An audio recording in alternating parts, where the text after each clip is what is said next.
You're packing for a cruise and your suitcase looks like you're moving into the ship permanently. Yeah, been there. Let's fix that. Welcome back. Today we're getting into the 3x3 packing method tweaked for cruising. It'll save your luggage, your back, and possibly your dignity. If you're not familiar with this method, hit pause, go watch this video, and then come back.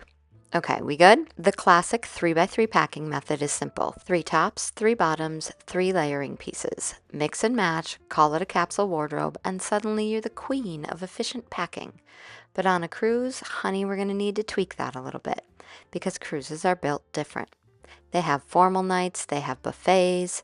Stretchy pants are practically a religious requirement. So in this scenario, I'm packing for a 4-night Disney Very Merrytime Cruise, which means festive outfits, pirate night, and enough sugar to trigger a medical consultation. But don't click away if you're not doing Disney. This works for royal, celebrity, virgin, honestly anything with a buffet, a dress code, and trivia nights. First, the real stars of the show. This 2-piece matching set, it's chic enough for dinner, comfy enough for lounging. It packs down really small, doesn't wrinkle if you look at it sideways. It's lightweight and dries fast. I've got it in black and red because if I like it, I'll just grab it in another color. Links to everything are down below because yes, I have affiliate links. Honestly though, if one outfit can multitask harder than a woodpecker's lips, it deserves the spotlight and you need to know where to get it.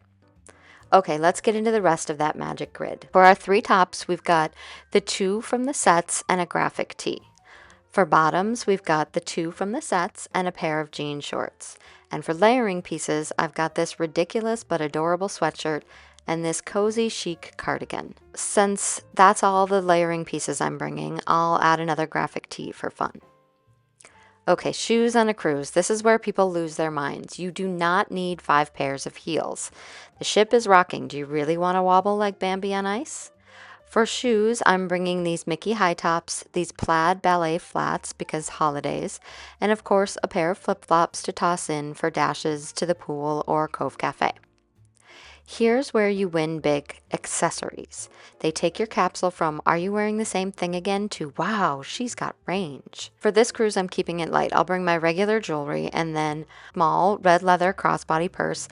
It's more elevated than a fanny pack. Think chic traveler, not sweaty Betty at Disney World. A black wristlet for daytime runs when all you need is your key card and the willpower to walk past the soft serve machine. But it also moonlights as a sleek little dinner bag.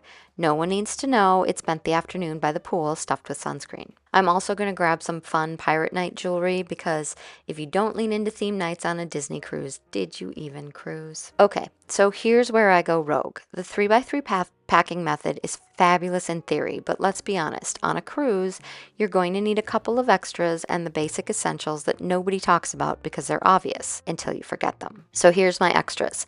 A lounge outfit for those mornings when you're shuffling to the coffee station half asleep. I've chosen lounge pants and a spirit jersey because cruise ships are basically floating igloos once the AC kicks in, and this is perfect for watching a movie on deck or hiding from humanity in your cabin. Then I packed this cute dress with biker shorts underneath. It's easy, it's breezy, no wardrobe malfunctions when you're running for soft serve and the breeze picks up, and it has pockets.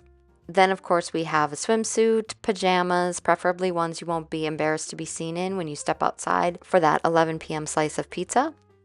Socks, bras, and undies. Self-explanatory, but you'd be amazed how many people forget these while obsessing over which pair of sandals to bring.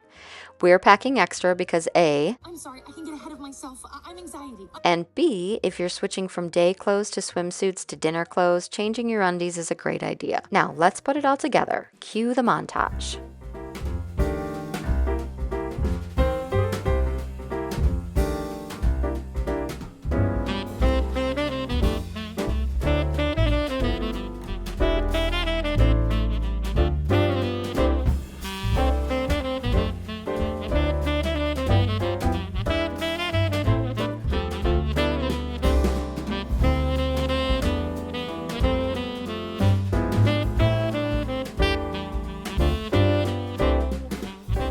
Packing is nothing if not trial and error. I had these adorable plaid shoes I thought would be perfect until I lined them up with the red pants. Oh, not it. Clash City. So we're subbing in nude velvet ballet flats. I actually ended up with 3 different options for pirate night. So tell me which one I should wear. Drop your vote in the comments because apparently I can pack light, but I can't make decisions on what to wear when I dress like a pirate. And now a few pro tips before you zip up that suitcase and call it done. Try everything on before you pack, especially if it's off season.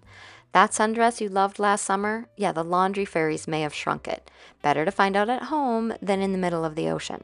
Have a laundry plan. Wrinkle release spray is your best friend. Tide sticks are tiny miracle workers, and those laundry sheets are great for a quick sink wash. Disney Cruise Line also has self-service laundry if you find yourself in a bind. Wear the bulky stuff on a plane. I know it's the oldest packing advice in the book, but it's common for a reason. You save space in your suitcase and you don't freeze on the plane. Hang it up as soon as you can, unpack and hang your clothes up. If you plan to wear them again, hang them back up. This will keep them wrinkle-free and aired out. So that's my 3x3 packing method Disney Cruise Edition. If you'd like to see what I'm packing for my kids, leave a comment below. If this helped you dodge at least one packing meltdown, please like and subscribe. Honestly, I need the validation. Safe sailing, and thanks for watching.